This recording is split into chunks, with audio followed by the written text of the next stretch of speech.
Jake Harper sat alone in the control room of the Deep Space Listening Post. The lights above flickered every now and then, and the steady hum of machines filled the silence. Outside the window, space stretched out forever, black and empty.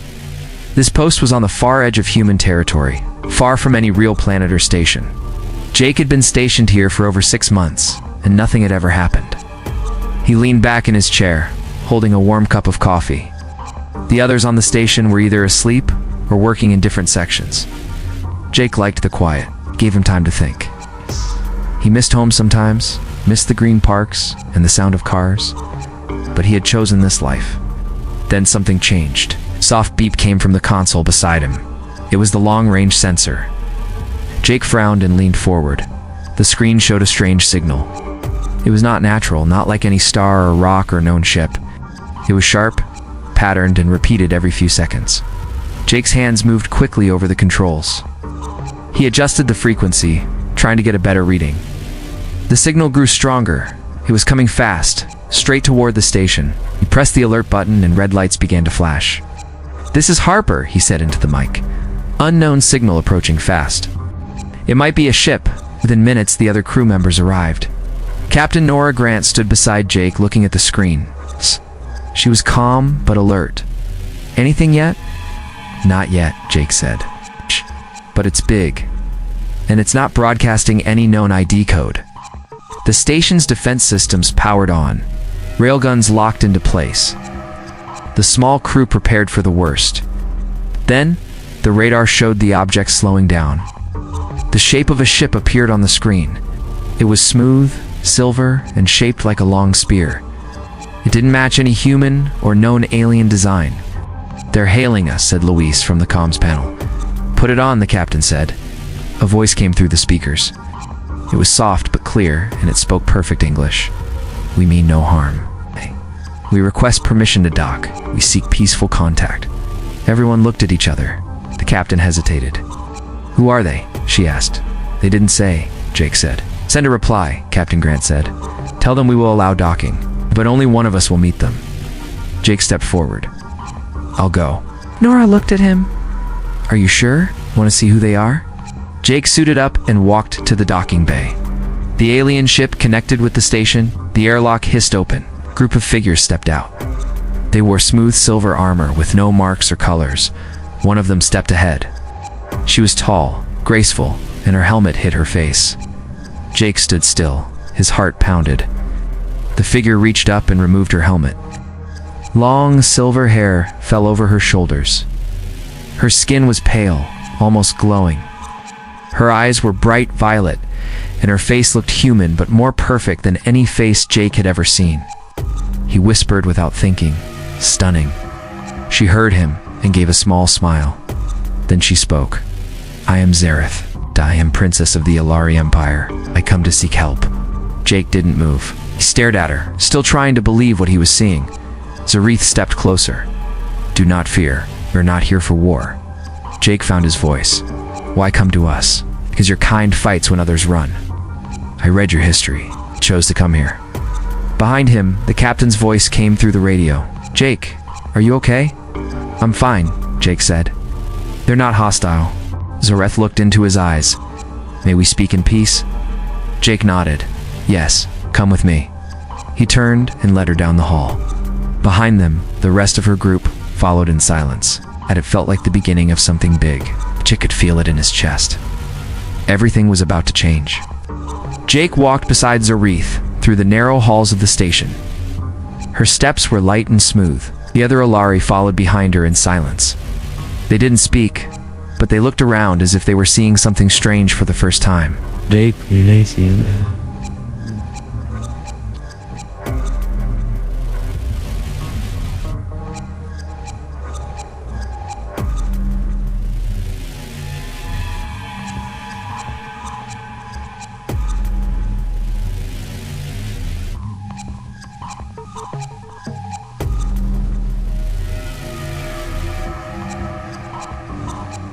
Captain Grant and 2 other officers waited inside.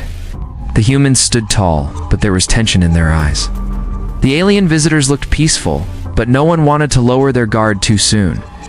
Zaryth stopped in front of the captain. She bowed her head once. "Thank you for allowing us to come aboard. I bring no weapons, and my people mean no harm." Captain Grant nodded. "We'll hear what you have to say, sit." They all sat around the long table. Zaryth removed her gloves and placed her hands flat on the surface. Her fingers were long and graceful, her nails the color of pearl. "We come from the Alari Empire," she said. "We ruled over many worlds once, but we never raised weapons. Built cities, gardens, and schools. We believed in peace." "Then why are you here?" asked Captain Grant.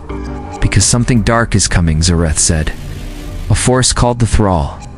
They do not speak. They do not ask. They take and burn. They move from star to star and leave nothing behind." Jake leaned forward.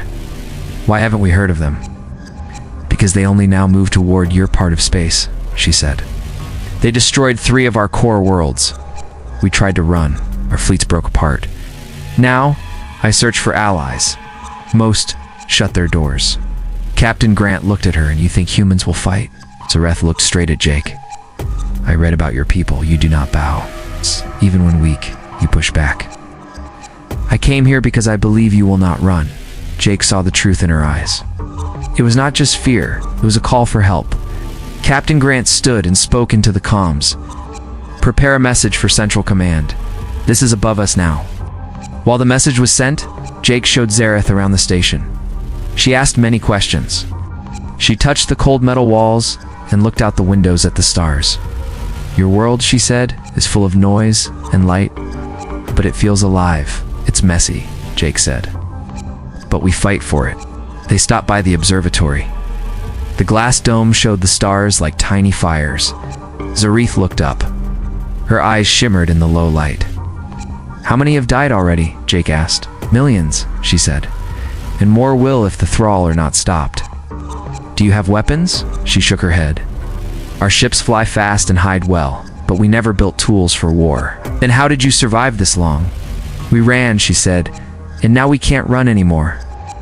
A message came back from Central Command.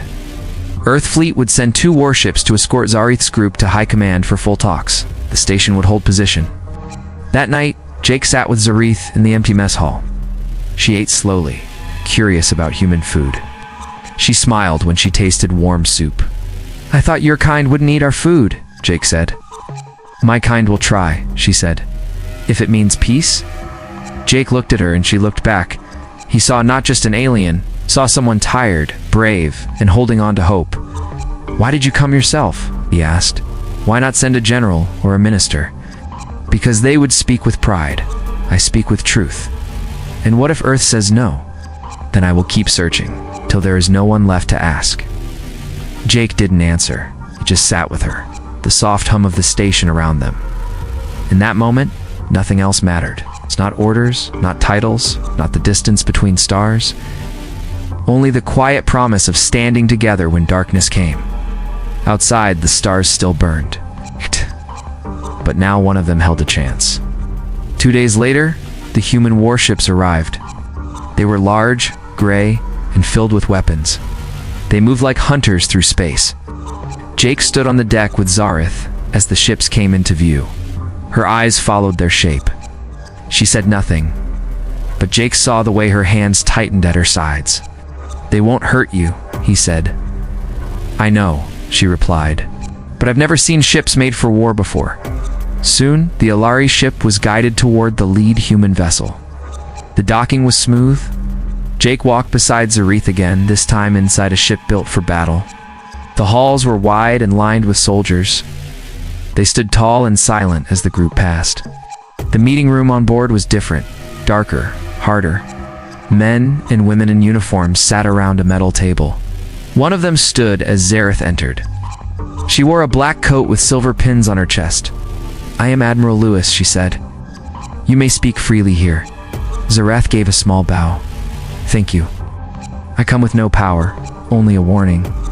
She explained again who the Thrall were. She spoke of the broken worlds and the fleeing ships.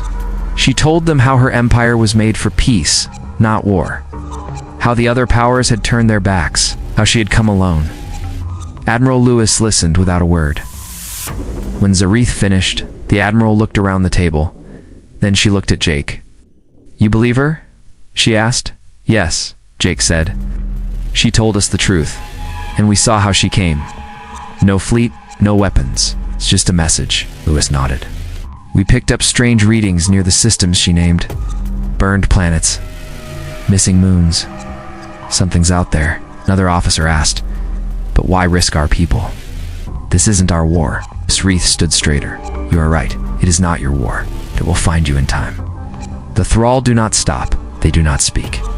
They only move forward. I ask not for pity. I ask to stand with you before it is too late. There was a long silence. Then Admiral Lewis spoke again. We'll send a scout team. If what you say is true, Earth will answer. Zaryth gave a small nod. Thank you. Jake stayed by her side as they returned to her ship. Later that day, the human fleet jumped toward one of the dead systems Zaryth had named. When they arrived, they found a scene worse than they imagined. A planet once green, now cracked and black. Oceans boiled dry. No signals, no light. Just a dead rock spinning in silence. In orbit, they found pieces of Alari ships. Bent metal, torn glass. Everything pointed to a single attacker. And then they saw it. A thrall ship. It was like a dark mountain floating through space. It had no clear engines, no lights, no windows. Just a wide open mouth on the front, pulling in broken rock and gas from the dead world. Admiral Lewis gave the order. Human warships moved into attack. Railguns fired first. Long metal rounds flew through space and hit the thrall ship. The impact shook it, but it kept moving. Missiles followed. Bright trails lit the dark. The thrall ship turned. Strange spikes began to glow along its sides. Then it fired. A beam of dark energy shot through space. It missed, but it showed its power.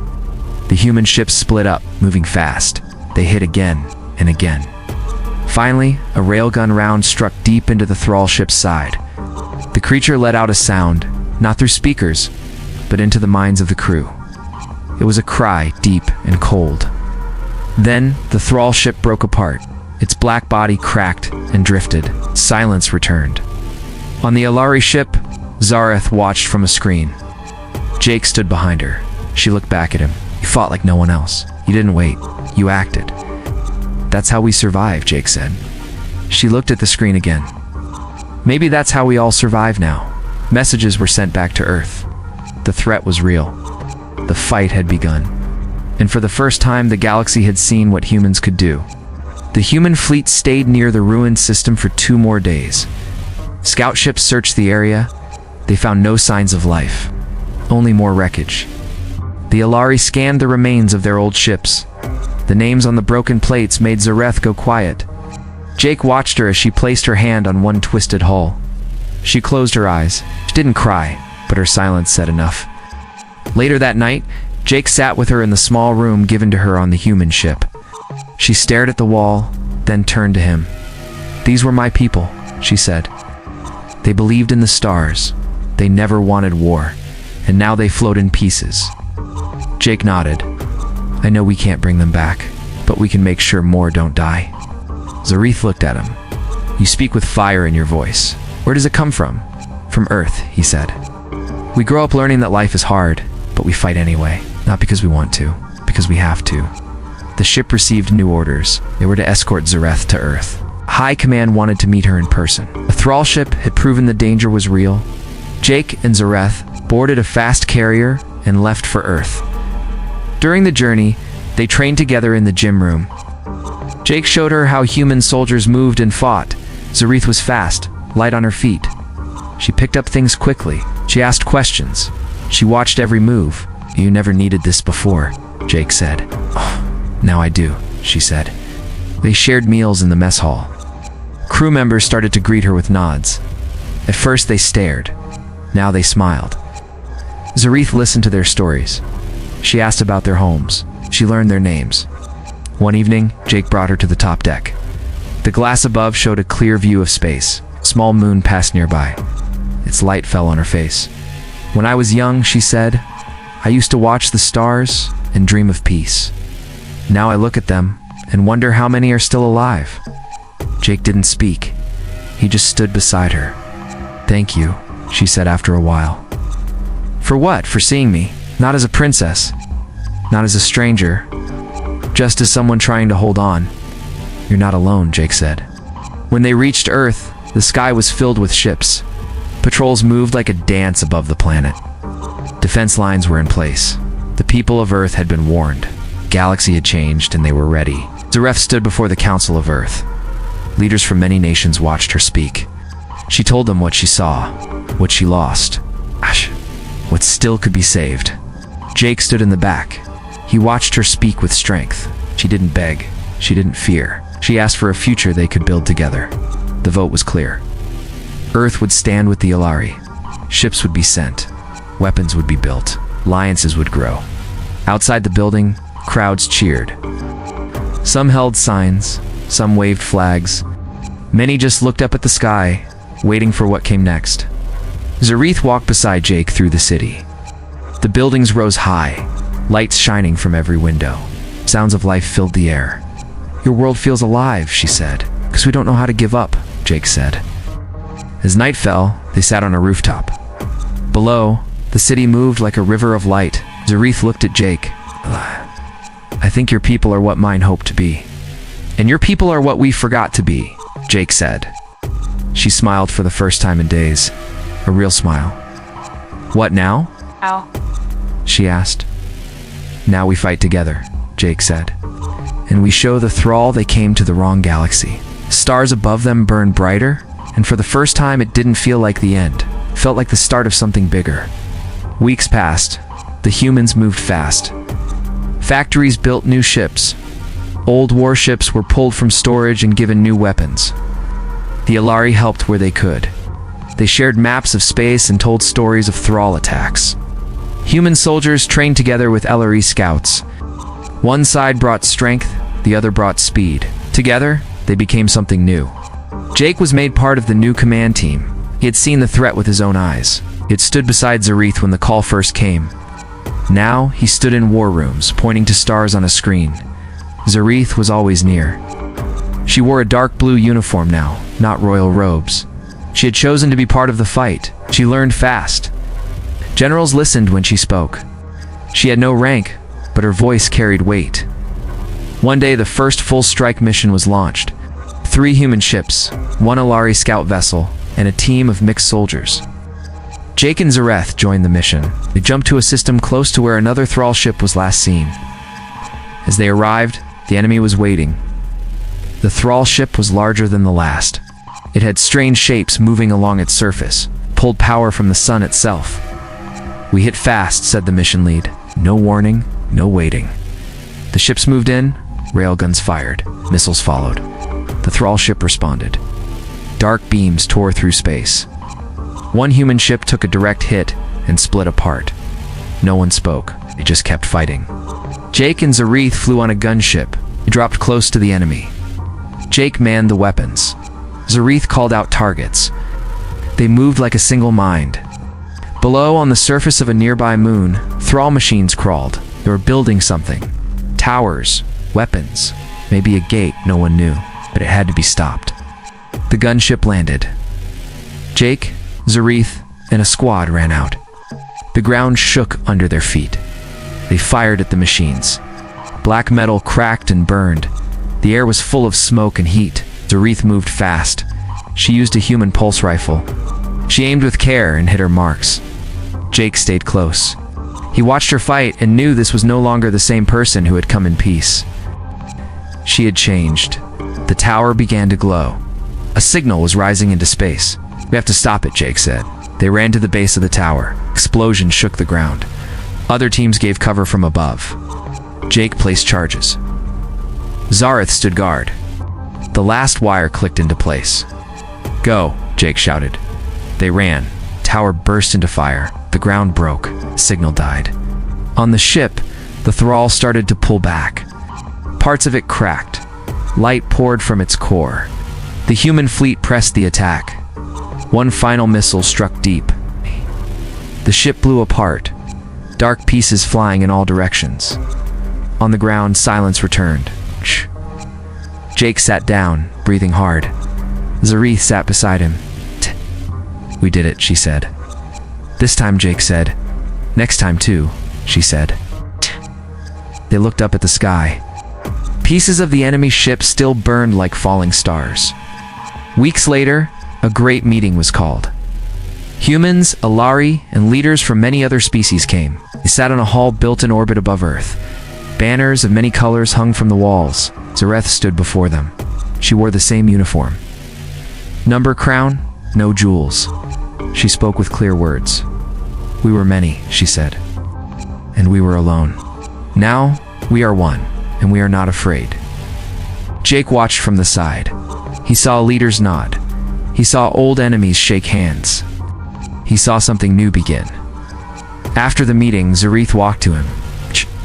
You were right, she said, about what we fight, and we don't stop. Not until it's done, Jake said. Together, they looked out at the stars, not with fear, but with purpose. Behind them, the future waited, and this time, it would not be silent.